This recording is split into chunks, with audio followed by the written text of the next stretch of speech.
Hello and welcome to this special edition of Deccan Herald Dateline. This is about the Assam elections. A few hours from now, the campaigning for the Assam elections is going to end. It has been a high-pitched campaign, a lot of rhetoric around this entire campaign. And finally, the loudspeakers are going to fall silent after 5 o'clock. The polling is going to be held on 9th, and the counting will happen with other states which are going to the polls with this batch of elections or state assembly elections. Joining me now for this special conversation are two guests from Guwahati, Professor Vikas Tripathi, who teaches political science at the Guwahati University, and Mr. Mrinal Talukdar, who is a veteran journalist, covered Assam politics and elections for many decades now. Thank you very much for joining us. I'll start with Mr. Tripathi. Mr. Tripathi, this election we see a very high octane campaign, especially around the chief minister, a very aggressive campaign.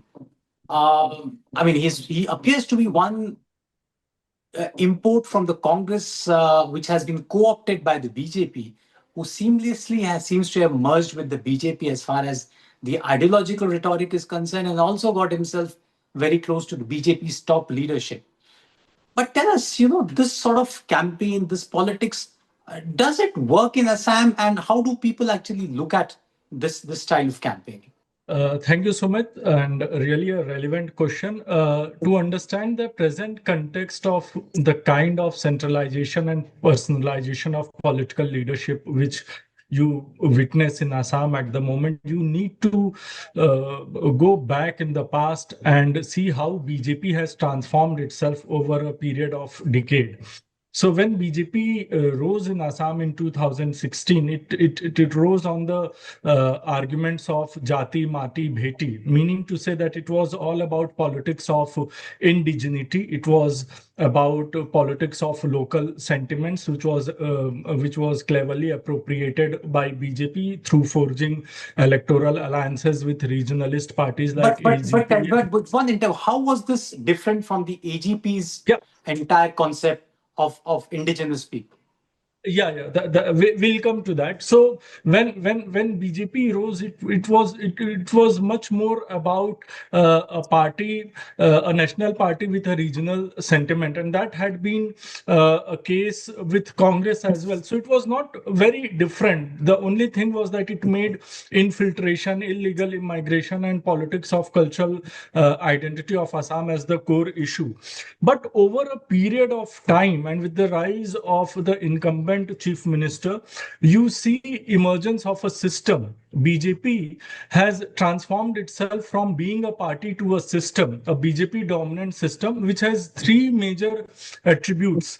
It has become an organizational centered politics. It is leader centrism, which has been exceptional. Never in the moment of political history of Assam, and Mrinal Talukdar has written a volume on political history of Assam. You can refer to it. Never ever in the political history of Assam, leader centrism was so much dominant affair in politics. And third was the ideological pursuit.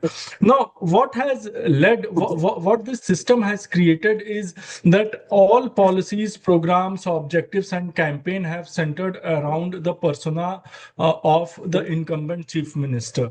And this personalization of politics, why it works in Assam, is because of 3-4 factors. Because first factor is that this system really relies on a regionalist alliance. So if you compare Congress and BJP, and this is to respond to your question also, BJP has been able to take together the alliance with AGP and BPF. Look at the way in which BJP has accommodated AGP and BPF in Raj Sabha.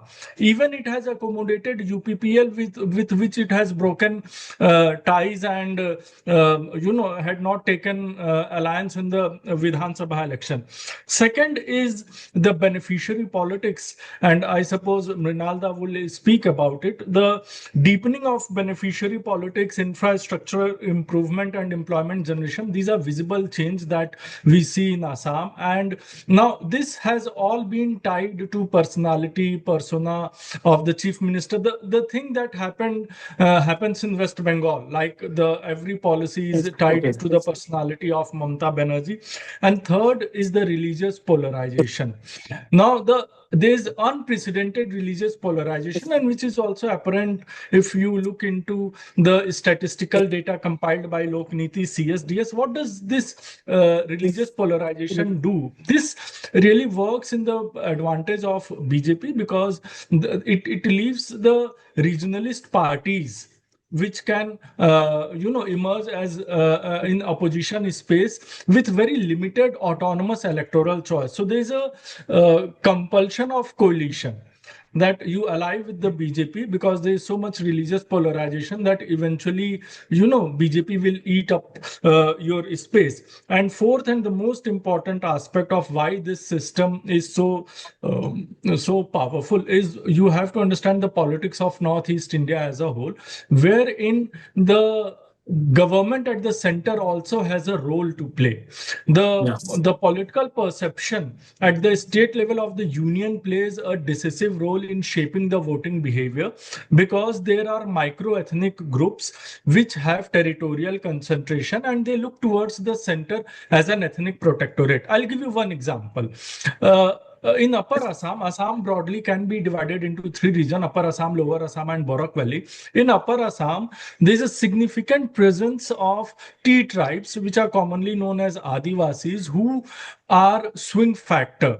And BJP has been able to, woo these tea tribes. Now, one of the prominent reasons why these tea tribes support BJP is because BJP has pledged them support for their ST status. And since BJP is at power both at the union and state, so it helps. So the Adivasi voters flock together with the BJP. So you can say that these factors and the personalization, these factors are reinforcing personalization of politics, and that's why you are correct when you say that whole political campaign revolves around the idea and personality of CM. Issues have certainly. Just one thing. I would like to bring in Mr. Talukdar here. Mr. Talukdar, when we were students of journalism growing up, when we, read about Assam, leaders like Hiteshwar Saikia, Mr. Gogoi, they were prominent figures. I mean, there was a very popular saying about Mr. Saikia that Upar Ishwar Niche Hiteshwar, above there is God and on the earth there is Hiteshwar Saikia. Now, their personality was also very powerful. They were leaders who won multiple elections with the Congress party. Now, how was that sort of personality cult different from what we are seeing now? Or is it just that, there is only the ideological transformation, the larger, the tenet or the larger structure of that culture has been taken over by the present dispensation? Thank you very much for bringing me in. I'm actually a little bit confused about the behavior and basically last 100 hours of behavior of the chief minister. This should have been a very one-way traffic, open, easy election. With the amount of infrastructure, amount of government beneficiary scheme, and amount of traction the chief minister used to bring in is now not visible in last 100 hours. I'm absolutely confused, absolutely dumbfounded way he is behaving and abusing everybody. Personality politics, understood, which is definitely a not so good game for the BJP at that one point of level, you know very well. But somehow, something is wrong. Because it doesn't need a rocket science to understand that BJP is way ahead. Every opinion poll is giving us 90 plus numbers, which in my calculation also independent of all opinion poll is almost same. But why this man is so disturbed? Why he is going against everybody, any question, any opposition, anything. So this is where I am a little disturbed. Maybe is it easy facing a problem of plenty?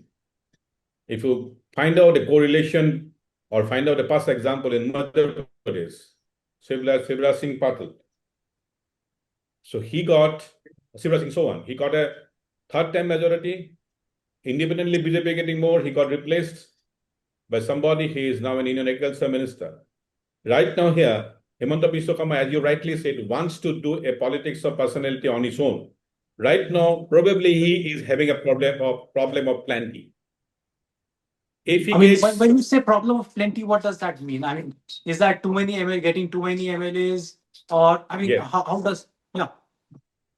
see, all opinion polls, and we all are saying his opposition, sorry, the coalition of NDA is getting 90 plus, say something, 90 is a safe figure. If he gets 90, the BJP has to get something around 69, 70. So that is Okay. 6 more than the necessary thing. There is a understanding, there is a some sort of speculation that if there is a BJP gets more than the necessary seat for the own self, like BJP on its own get a simple majority, the super managerial capacity of Himanta Biswa Sarma can be necessitated in Delhi. That's not a good thing for him. And you know BJP, no one will like to give, see BJP is a central leadership, Modi is the number one, and Shah is number two, and there is a huge gap. Suddenly this man is emerging too fast from a very too small state with a 14th Lok Sabha seat. So something is happening. So it is not coming to my calculation why he is But behaving like that. but tell me, Mr. Talukdar, I mean, that one question which probably the audience would want to know is that how this concept of even I remember at times there have been polarizations which the Congress has also used in the past. If I'm not wrong, correct me, that around when Mr. Gogoi was seeking his second term and there was a lot of talk around Congress getting into an alliance with Mr. Ajmal. I remember there is very famous statement of Mr. Gogoi saying, "Who is Ajmal?"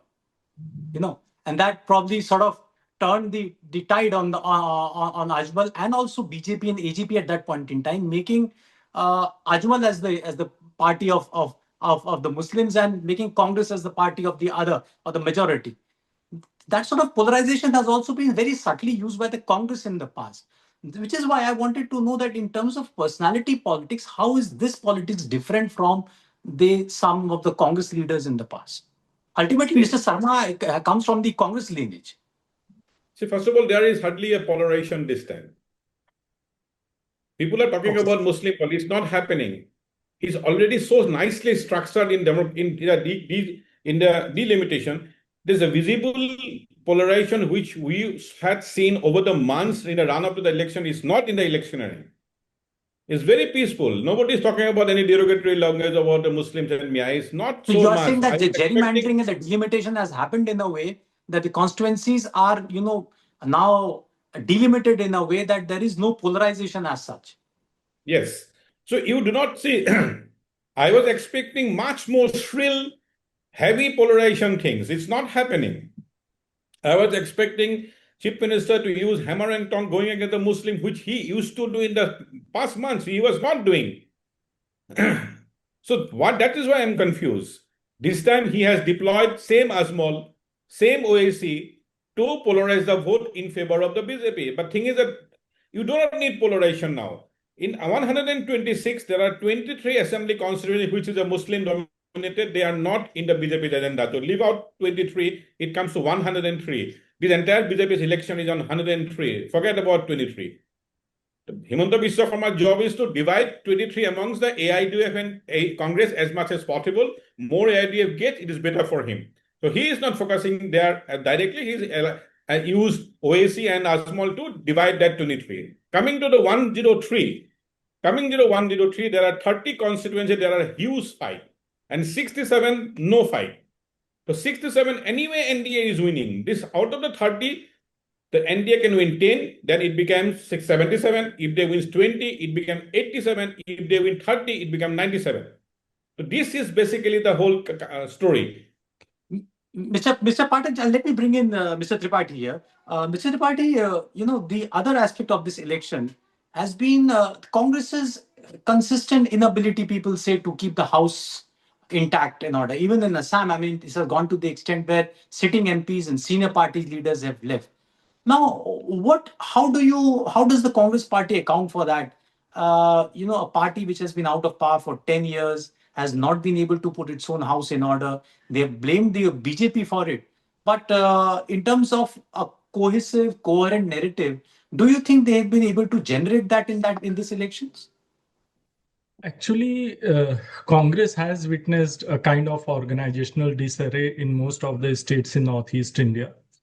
And BJP has created its dominant political structure across the states in Northeast India through defections. So the former chief minister, so the present chief minister of Tripura is former congressman. Former chief minister of Arunachal was former congressman. Present chief Former minister of CM of Assam is former congressman. Former CM of And Manipur was also congressman. Manipur, there are so many cases. So, and you have to understand that structural limitations also comes in the way of Congress party, which has lost power at the union and also its position of dominance. And owing to its position of dominance, BJP has been able to build a regionalist coalition architecture. What it does is like it will build coalition structures to keep Congress out of any kind of coalition. So Congress, the major difficulty before Congress is that it fails to get prominent regionalist political parties. This time in Assam election, you find Congress has aligned with AJP and Rajordal. But look at the electoral footprint of AJP and Rajordal. Akhil Gogoi just won one seat in the last election. AJP could not open its account in the last election. So the major challenge before Congress, and that has been consistent across all states in North India, that it has not been able to take along the regionalist parties in its fold. And the reason for that is not only the Congress. Yes, there is a problem with Congress leadership, because leadership has to take some accountability if it is not able to revive the organization. But it is also a pattern of union dominance, where we see whenever there is a change of government at the union, you see that regionalist parties, because they have to represent core regionalist issues, and these regionalist issues are not going to be resolved by the power of the state governments. It needs mediation, intervention, and collaboration with the union government, and thus you see this regional coalition architecture works to the advantage of BJP. Now, I will slightly like to say about religious polarization, if I'm allowed. Yeah, please. So yes, religious polarization was earlier there, Sumit, like you said, when Tarun Gogoi Dangoria was there, the former chief minister, there used to be religious polarization, and Rinalda is correct in pointing out demography enables religious polarization, but religious polarization was never the core agenda in politics. Religious polarization was not the idea that became the founding factors for coalition architectures. Right. So religious polarization is, I feel religious polarization is certainly there, because that's somewhat, because when you do, you need an ideological imagination to create a system, and that ideological imagination for BJP dominant system at the moment is around the idea of politics of Hindu civilization and cultural identity of Assam, and it is in sync with the way BJP is behaving across states in India, where they no longer confine themselves to the boundaries of Hindu nationalism. They talk about Hindu civilization, and Assam for them remains a state that is exactly anchored around the idea of cultural identity and politics of Hindu civilization. That's why in 2021 Assembly election, Himanta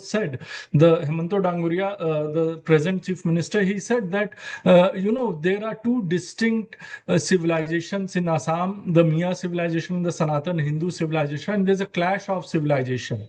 And electorally also, all these ideas are, in a way, act as a justification for. Yeah, Mr. Talukdar. Yeah, Mr. Talukdar, you want to say something? 2021. In 2026, he is not doing that. Yeah. I was expecting he was he was doing. Yeah. He was much more distant. Yeah, tell me. Yeah, Go ahead. yeah, exactly, sir. Because they have fielded AGP in many of the minority dominant constituencies, and I think I may be wrong, but this is a guess that in they may have because the target for BJP this time, and that is why it is a dominant party. It is not about majority, and Mrinalda will tell me they are not talking about 65 or 67 seats. They say that we need 100 seats. No, but Mr. So why do Tripathi, you that's need also an 100 irony, seats? isn't it? That's also an irony, isn't it? That the AGP, which is formed out of the Assam movement, now has been reduced to a party which is, as you said, probably is being used by the BJP, which was a minor player now, to undercut the opposition. I'll come to that. I would like Sumir Karmakar, our correspondent in Guwahati, to join in. Thank you, Sumir. Sumir, you traveled to the Upper Assam region. Now, there's this question which was brought in about, the identity, the larger cultural, social Hindu, umbrella which is being created by the BJP. But that within that umbrella also, there is also an Ahom identity. The last two chief ministers in Assam are not from that particular community. I mean, the three Gs which are together probably, I mean, they may not, the other two may not have that sort of a electoral footprint. But has there been an attempt by the Congress to tap into that subnationalism, the Ahom subnationalism, especially in areas where the community is dominant? Obviously, there are tribals also, which are an important factor. Sumit? You clearly mentioned about the Ahom factor. It's true that Ahoms were dominant in several constituencies in the past elections. But as Minal has mentioned about the delimitation, what we have learned that through this delimitation, the influence of the Ahoms has also been decreased. So Ahoms are not as influential as they used to be in 2021 elections. So although apparently it is looking that the three Gogois are together, so Ahoms will vote for the Congress, it is not the case on the ground because the delimitation has already done the job for BJP. Okay, this one last question which I would like to ask all three of you. Every election has a one defining moment which probably in a way crystallizes the election. If I were to ask you, Sumer, is there one moment or one statement, one speech? For instance, when I mentioned that Tarun Gogoi's statement that who is Ajmal, I probably thought that in that election it crystallized that election in favor of the Congress. Is there anything that you would say that actually was the defining moment in this election? Defining moment in the sense, I would say Gaurav Gogoi's entry into state politics. Because Gaurav Gogoi, as you know, was elected to the Lok Sabha 3 times from Upper Assam. And this is for the first time that he had joined. He has been made the state president, and he will be contesting the assembly election for the first time from Jorhat Assembly constituency. So this is going to be so why this is going to be defining for the opposition, because after Gaurav came, he tried to, what he said during the interview, that he tried to identify those who are original, quote unquote, original congressmen. Those who have left, he said, according to Gaurav, are not the original congressperson. So those who are already now in the party are the original congresspersons, and they are fully committed to defeat BJP. Well, Can I come in, Sumit? I have yes. something important things to it. Yeah, See, we please. all are talking about Vikas, me, Sumit. We are talking about the whole conventional thing. Something exceptional thing has happened. None of the mainstream journalists, including me, has covered it much. Yeah. You will not believe in Assam today, half of cabinet of Jharkhand is here. You won't believe Hemant Soren, his cabinet minister, they are campaigning. None of us are focusing on that because we do not have access to them also. We do not understand their language also. The 35 number of seats of T tribes are in Assam, and the BJP was supposed to eat them very, very easily, giving them soaps and they're promising them SC status. Since last 70 years, the dominant narratives of these 35 seats are basically about the tea laborers' wages, how much money they will be given per day, per week, and the bonus was the political discourse. This time, remember, Hemant Soren has brought in JMM and Joy Bharat Party. These two has contested 21 seats. Hemant Soren has been camping with the helicopters, the machineries, office machineries, vehicles, everything in Assam in 21 to 25 constituencies.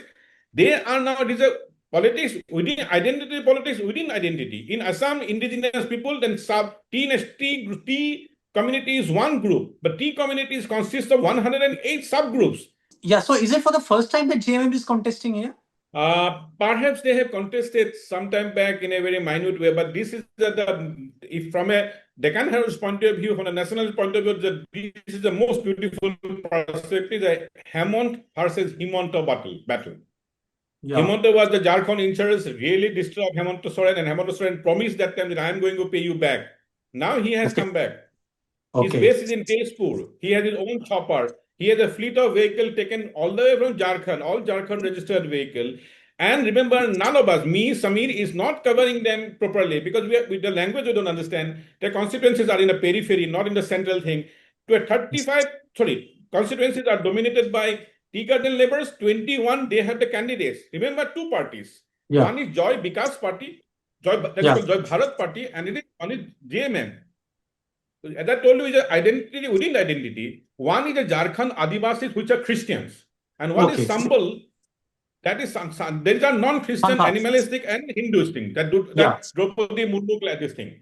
So now this group, the JMM is contesting in the places where the Charles and the Christianity are dominated, and the Joy Bharat Party is in the Hindu ones. So there is a very smart way of doing it. The group is same, but religiously they have brought so that maximum amount of damage can be done to the BJP. It is not a Congress. It is those votes used to be in Congress kitty, which was permanently shifted. Yeah. 70 years, it basically is about wages. So political scientists like Vikas Tripathi will be now discussing a lot of things about serious discussion on next couple of months and years with a complete shift and destabilization of the tea garden vote, which has never happened since 1947. It has been always either the block of the Congress, Himanta versus Himanta battle. Okay. Yes, as you said that politicians and fast bowlers have a long and hard memory. They don't forget and they don't forgive. They pay you back at the right moment. Himanta Soren coming back to Assam to pay back because Himanta Biswa Sarma was in charge, BJP in charge of the elections for Jharkhand, which was very bitterly contested elections. Sumer, one last question to you.